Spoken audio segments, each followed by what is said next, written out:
നമസ്കാരം. First aid മെത്തേഡും basic ട്രെയിനിങ്ങും എന്ന സെഷനിലേക്ക് സ്വാഗതം. നമുക്ക് ഈ സെഷനോടെ ആരംഭിക്കാം. ഇനി നമുക്ക് ഈ സെഷൻ്റെ ലക്ഷ്യങ്ങൾ നോക്കാം. ഈ സെഷൻ്റെ അവസാനം നിങ്ങൾക്ക് താഴെ പറയുന്നവ ചെയ്യുവാൻ കഴിയും. വ്യത്യസ്ത സാഹചര്യങ്ങളിൽ അബോധാവസ്ഥയിലായ ഒരു വ്യക്തിയെ രക്ഷിക്കാൻ ഫസ്റ്റ് എയ്ഡ് മെത്തേഡുകൾ ചെയ്യുക. ബ്ലീഡിംഗ് നിർത്താൻ ട്രീറ്റ്മെൻറ്റ് ചെയ്യുക.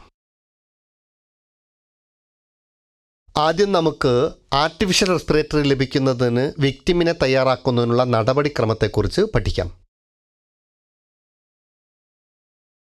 വിക്ടിമിൻ്റെ ശ്വസനത്തെ തടസ്സപ്പെടുത്തുന്ന ഇറുകിയ വസ്ത്രങ്ങൾ അഴിക്കുക.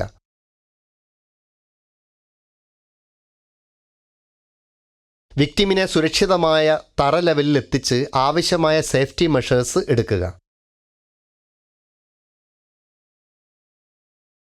താമസിയാതെ പെട്ടെന്ന് ആർട്ടിഫിഷ്യൽ റെസ്പിറേഷൻ തുടങ്ങുക.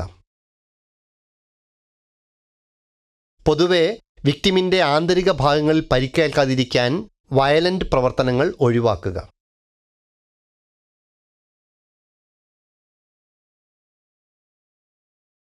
ആർട്ടിഫിഷ്യൽ റെസ്പിറേഷന് വിവിധ മെത്തേഡുകളുണ്ട്. നെൽസൺസ് ആം അഥവാ lift back pressure method, Schafer's method, mouth to mouth method, mouth to nose method, cardiopulmonary resuscitation or CPR method. Nelson's arm അഥവാ ലിഫ്റ്റ് ബാക്ക് പ്രഷർ രീതി ഉപയോഗിച്ച് വിക്ടിമിനെ പുനരുജ്ജീവിപ്പിക്കാനുള്ള നടപടികൾ നോക്കാം.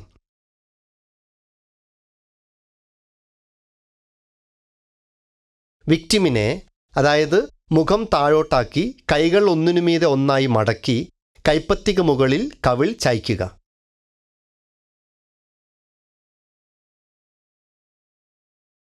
വിക്ടിമിൻ്റെ കൈകൾക്ക് സമീപം ഒന്നോ രണ്ടോ കാൽമുട്ടുകളിൽ മുട്ടുകുത്തി നിങ്ങളുടെ കൈകൾ വിക്ടിമിൻ്റെ മുതുകിൽ കക്ഷങ്ങളുടെ അപ്പുറം വയ്ക്കുക.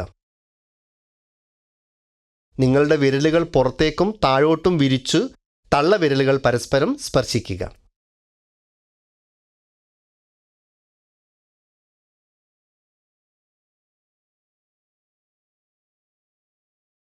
നിങ്ങളുടെ കൈകൾ നേരെ വെച്ച് ഏതാണ്ട് ലംബമാകുന്നതുവരെ പതുക്കെ മുന്നോട്ട് ലംബമായി അമർത്തുക. ഇരയുടെ ശ്വാസകോശത്തിൽ നിന്ന് വായു പുറന്തള്ളാൻ വിക്ടിമിൻ്റെ പുറകിൽ അമർത്തിക്കൊണ്ടിരിക്കുക.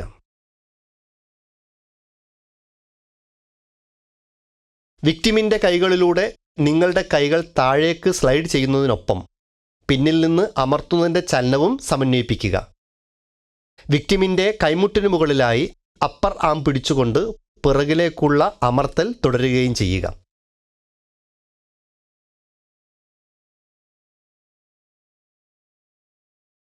നിങ്ങൾ പിന്നോട്ട് അമർത്തുമ്പോൾ വിക്ടിമിൻ്റെ തോളിൽ പിരിമുറക്കമുണ്ടാകുന്നതുവരെ പതുക്കെ ഉയർത്തി അവൻ്റെ കൈകൾ നിങ്ങളുടെ നേരെ വലിക്കുക.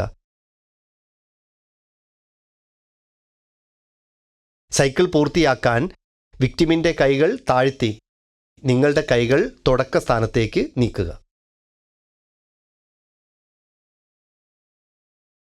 വിക്ടിമിനെ പുനർജീവിപ്പിക്കുമ്പോൾ വിക്ടിമിനെ ഒരു പുതപ്പ് ഉപയോഗിച്ച് പൊതിഞ്ഞ ചൂടുവെള്ള കുപ്പികളോ ചൂടുള്ള ഇഷ്ടികളോ ഉപയോഗിച്ച് പൊതിഞ്ഞ് ചൂട് കൊടുക്കുക.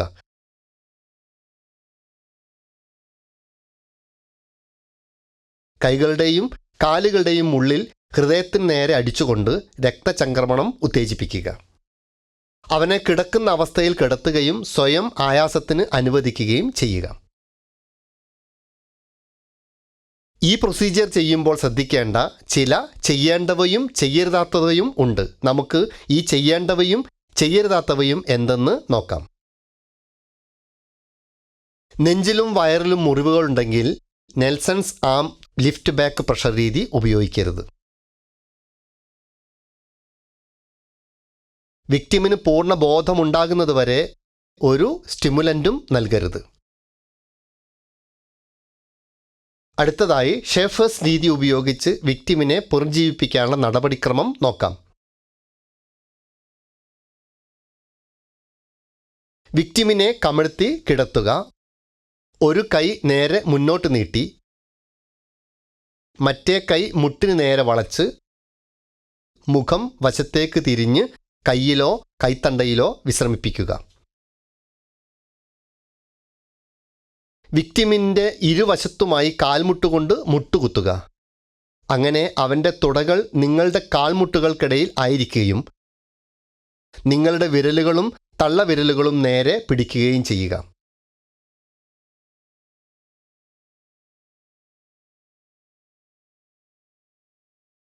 കൈകൾ നേരെ പിടിച്ച് സാവധാനം മുന്നോട്ട് നീങ്ങുക. അങ്ങനെ നിങ്ങളുടെ ശരീരത്തിൻ്റെ ഭാരം ഇരയുടെ താഴത്തെ വാരിയെല്ലുകളിൽ പതിയെ പതിച്ചുകൊണ്ട് ഇരയുടെ ശ്വാസകോശത്തിൽ നിന്ന് വായു പുറത്തേക്ക് തള്ളുക.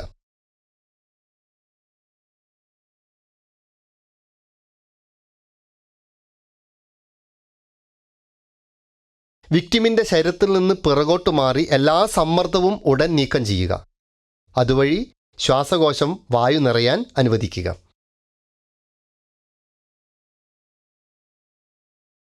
രണ്ടു സെക്കൻഡുകൾക്ക് ശേഷം വീണ്ടും മുന്നോട്ട് നീങ്ങി മിനിറ്റിൽ 12 മുതൽ 15 തവണ വരെ സൈക്കിൾ ആവർത്തിക്കുക.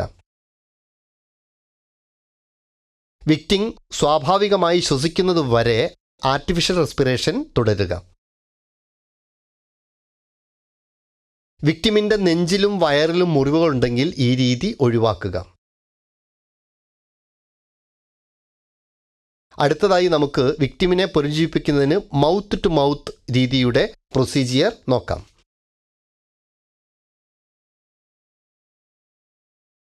ആദ്യം വിക്ടിമിനെ മലർത്തിക്കിടത്തി അവൻ്റെ തല നന്നായി പിന്നിലേക്ക് ഇരിക്കുന്നുവെന്ന് ഉറപ്പാക്കാൻ അവൻ്റെ തോളിനടിയിൽ വസ്ത്രം ചുരുട്ടിവെക്കുക. വിക്ടിമിൻ്റെ തല പിന്നിലേക്ക് ചരിക്കുന്നതിലൂടെ താടി നേരെ മുകളിലേക്ക് ഉയരുന്നു. വിക്ടിമിൻ്റെ താടിയെല്ല് പിടിച്ച് താഴത്തെ പല്ലുകൾ മുകളിലെ പല്ലുകളേക്കാൾ ഉയരത്തിൽ എത്തുന്നതുവരെ അതിനെ മുകളിലേക്ക് ഉയർത്തുക. വായു കടന്നുപോകുന്നത് തടയുന്നതിൽ നിന്ന് നാവിനെ തടയാൻ ആർട്ടിഫിഷ്യൽ റെസ്പിറേഷനിൽ ഉടനീളം താടിയെല്ലിൻ്റെ സ്ഥാനം നിലനിർത്തുക.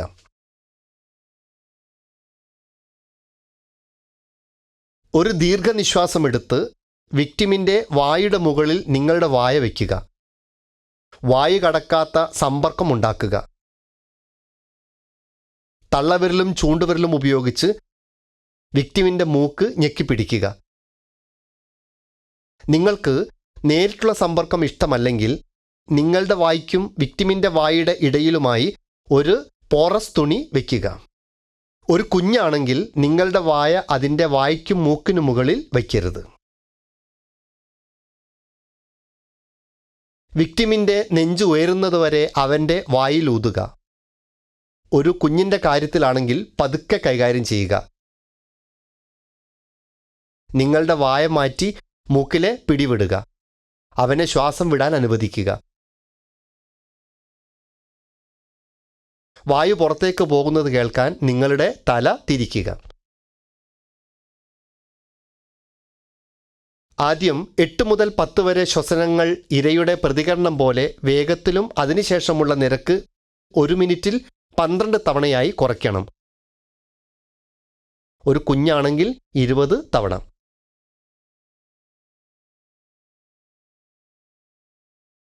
ഈ പ്രൊസീജിയർ ചെയ്യുമ്പോൾ ശ്രദ്ധിക്കേണ്ട ചില ചെയ്യേണ്ടവയും ചെയ്യരാത്തവയുമായവയെക്കുറിച്ച് ഇനി പഠിക്കാം.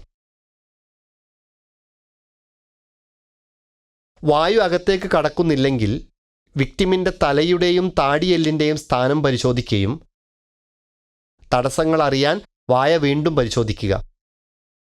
വീണ്ടും ശക്തമായി ശ്രമിക്കുക. ഇപ്പോഴും നെഞ്ചുയരുന്നില്ലെങ്കിൽ വിക്ടിമിൻ്റെ മുഖം താഴേക്ക് തിരിച്ച് തടസ്സങ്ങൾ നീക്കാൻ അവൻ്റെ പുറകിൽ തന്നെ അടിക്കുക.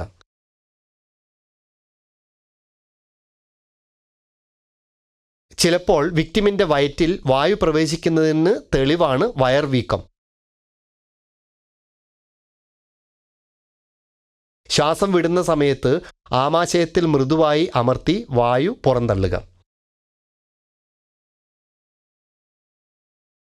ഇനി നമുക്ക് മൗത്ത് ടു നോസ് രീതി ഉപയോഗിച്ച് ഇരയെ പുനർജീവിപ്പിക്കാനുള്ള പ്രൊസീജിയർ നോക്കാം. വിക്ടിമിൻ്റെ ചുണ്ടുകൾ അടച്ചു പിടിക്കാൻ ഒരു കൈയുടെ വിരലുകൾ ഉപയോഗിക്കുക. ഇരയുടെ മൂക്കിനു ചുറ്റും നിങ്ങളുടെ ചുണ്ടുകൾ വെച്ച് അവനെ ബ്രീത്ത് ചെയ്യുക. ഇരയുടെ നെഞ്ചു ഉയരുകയും താഴുകയും ചെയ്യുന്നുണ്ടോ എന്ന് പരിശോധിക്കുക. വിക്ടിം പ്രതികരിക്കുന്നത് വരെ മിനിറ്റിൽ 10 മുതൽ 15 തവണ ഈ എക്സർസൈസ് ആവർത്തിക്കുക. ഈ എക്സർസൈസ് ഡോക്ടർ വരുന്നതുവരെ തുടരുക. വിക്ടിമിൻ്റെ വായ തുറക്കാതിരുന്നാലോ തടസ്സപ്പെട്ടാലോ ഈ രീതി ഉപയോഗിക്കുക.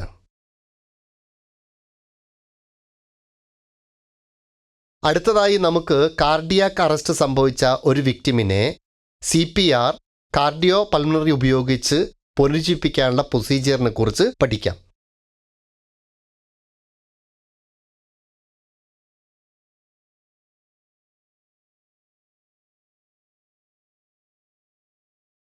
കഴുത്തിലെ കാർഡിയാക് പൾസിൻ്റെ അഭാവം, ചുണ്ടുകൾക്ക് ചുറ്റുമുള്ള നീലനിറം, കണ്ണിലെ കൃഷ്ണമണിയുടെ കൂടുതൽ വികാസം എന്നിവ നോക്കി വിക്ടിം ഹൃദയസ്തംഭനത്തിലാണോ എന്ന് വേഗത്തിൽ പരിശോധിക്കുക. ഹൃദയം നിലച്ചെങ്കിൽ ഉടൻ പ്രവർത്തിപ്പിക്കുക.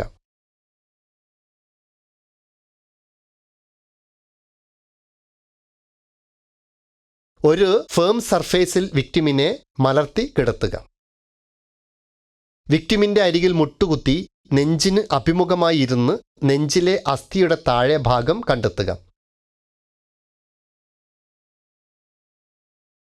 നിങ്ങളുടെ വിരലുകൾ വാരിയെല്ലുകളിൽ നിന്ന് മാറ്റി ഒരു കൈപ്പത്തി നെഞ്ചിൻ്റെ കീഴ്ഭാഗത്തിൻ്റെ മധ്യഭാഗത്ത് വയ്ക്കുക.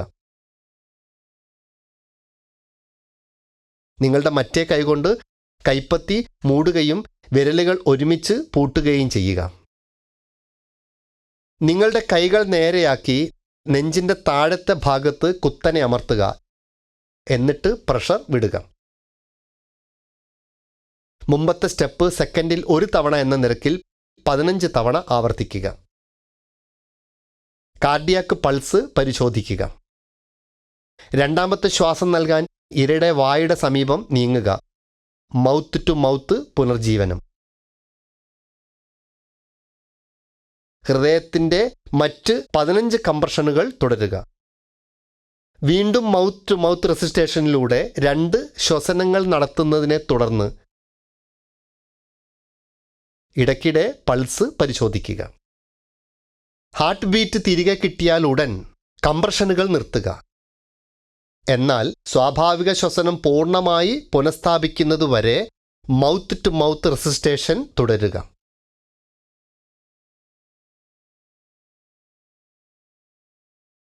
വിക്ടിമിനെ റിക്കവറി പൊസിഷനിൽ വാം ആയി വയ്ക്കുകയും വേഗം വൈദ്യസഹായം ലഭ്യമാക്കുകയും ചെയ്യുക.